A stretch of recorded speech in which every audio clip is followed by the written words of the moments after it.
We see in the first reading that St. Peter got up to all this 120 people who were gathered and said, it's said in the scriptures, we need to replace Judas. And so they prayed, it says, and then they drew lots to see who it should be. There were two men who were chosen from their estimation who would be good to follow Judas. And they were two men who were witnesses of Jesus' baptism in the Jordan by John the Baptist, and stayed with him all through his ministry, even up to the point of when he ascended into heaven.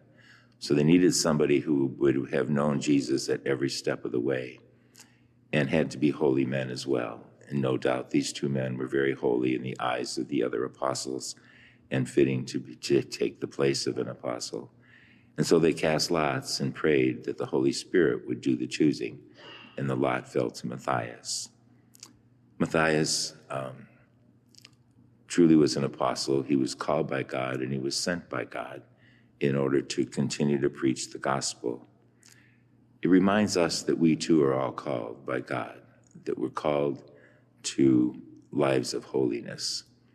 The holiness of St. Matthias came from God. It's a gift from God. But then, just like in the reading today, it says that we must love God back.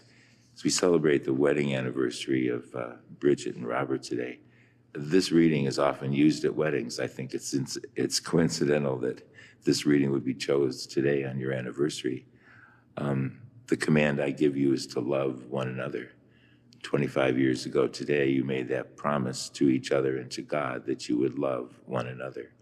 The fruit of your love is your wonderful son, Sean, who's with you today, and the witness of your married life.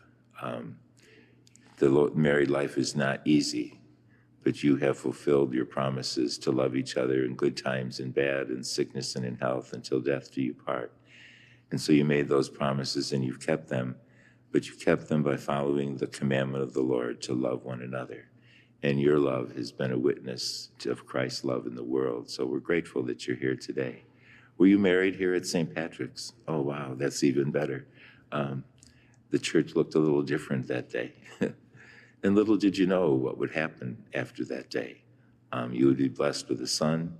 You would have many good years together, many difficulties together, all kinds of things. But the Lord has been your partner in your marriage, and what a great witness that is. So we're happy for you today as you give thanks to God for these 25 years of living your vocation to be a married couple. Now, if you would please come forward, we'll have a blessing for you.